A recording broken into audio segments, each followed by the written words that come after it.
Yeah. Thomas, it's Farrell. Running from the Bureau will do no good.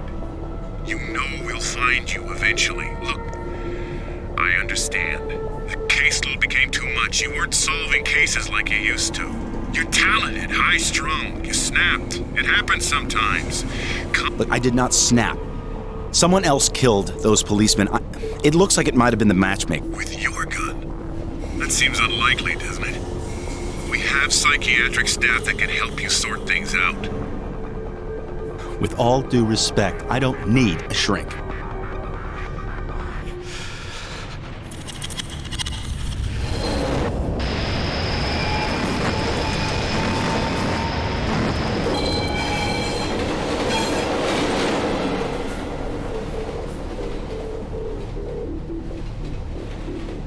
Maybe I have gone crazy.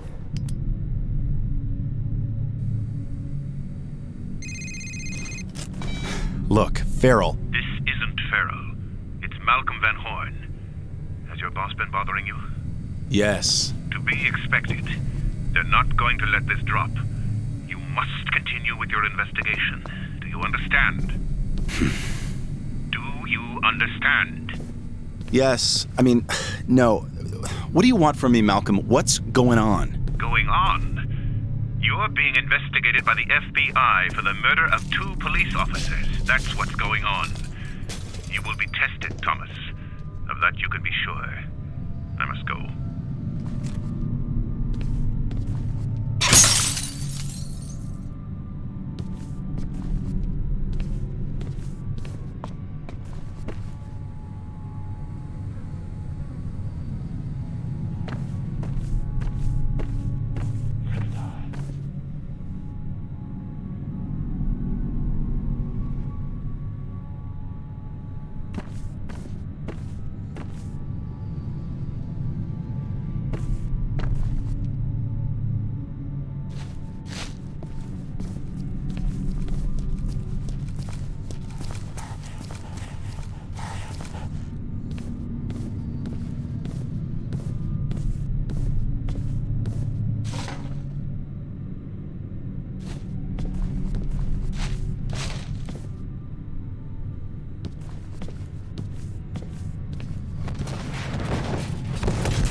Ready when you are.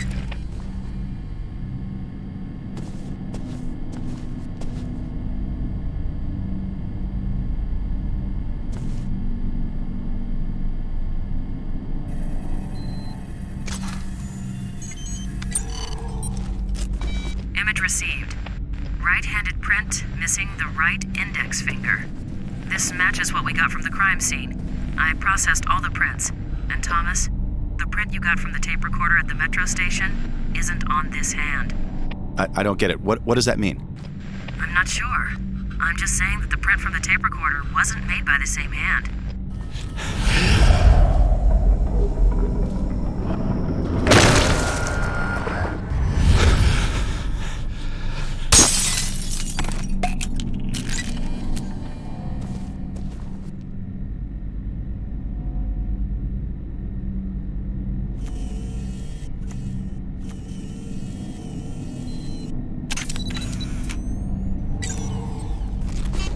Give me a sec. Blood droplet size and dispersal pattern indicate victim sustained a heavy blow.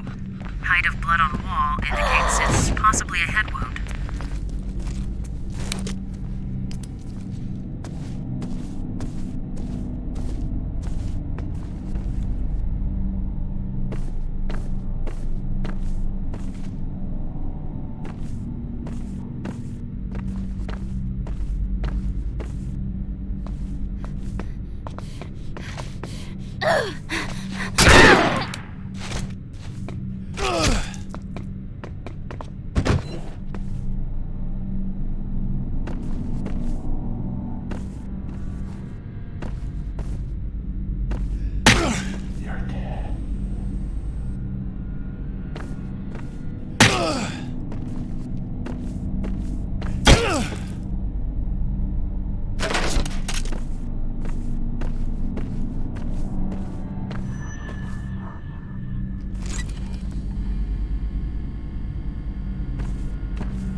cross-referencing. The footprint is an exact match to the print I found in the metro station car. It may be the matchmaker, but I'm still concerned about that rogue fingerprint from the tape recorder. Keep following the trail. It may lead to answers. Maybe even a body. I would if I could, but this part of the department store is flooded. His trail ends here. It might be a long shot, but try using your gas spectrometer. Dead bodies start decaying immediately, producing hydrogen sulfide and traces of methane. If there's a body, you should be able to sniff it out.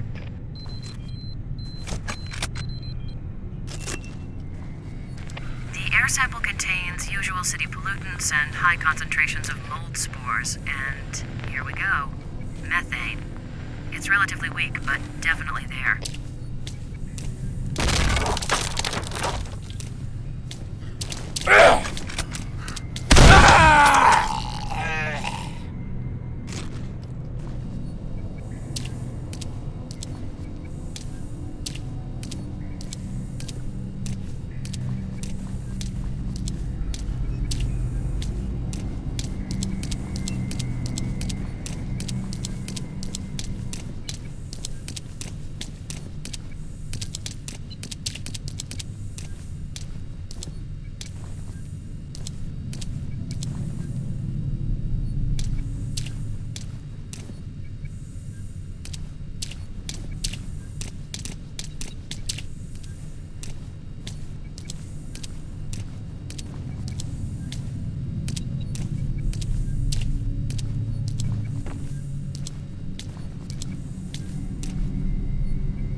have a male corpse and a female mannequin.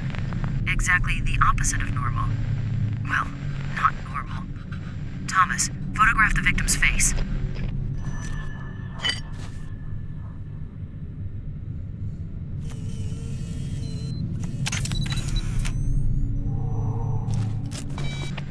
Shape and color of the facial mark is consistent with the painted marks on all the male mannequins in previous matchmaker crime scenes.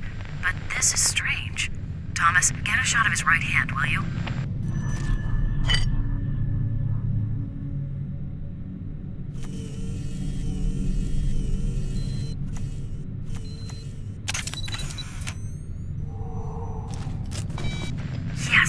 Yes, he's missing his right index finger, and it doesn't look like it's a recent loss either. This guy's the matchmaker. Well, he certainly didn't kill himself and set it up this way. See what else you can find.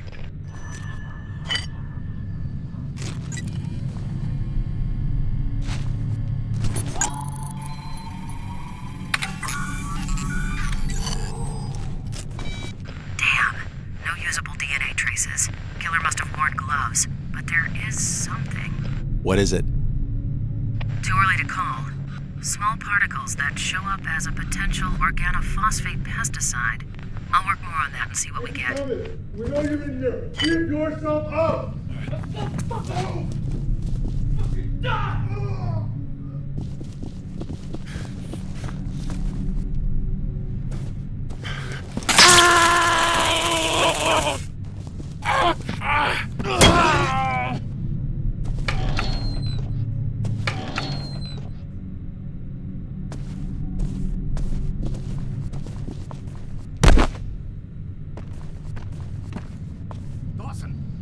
I could use some help here. Shit, I can't hold him off much longer.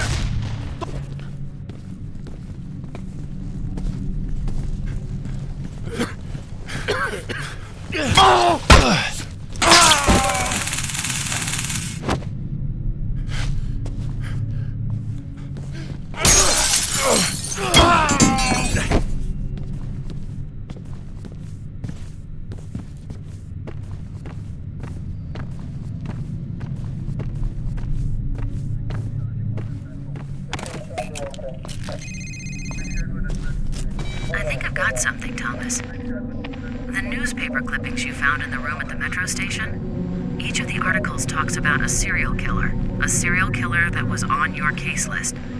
9 names were mentioned. Of those, 7 of the 9 were crossed out in each of the clippings by a black felt tip marker. The only names that weren't crossed out were the matchmaker and the torturer. Of the names that were crossed out, all those cases have gone cold. And now you can cross off the matchmaker. Wait, are you implying that there's someone stalking serial killers? So what, he goes around killing killers and then he marks off their name in his little personal diary? Sounds ridiculous, doesn't it? It does, but it adds up. It almost makes sense. Hold on. Ah, shit. Rosa, I have to call you back.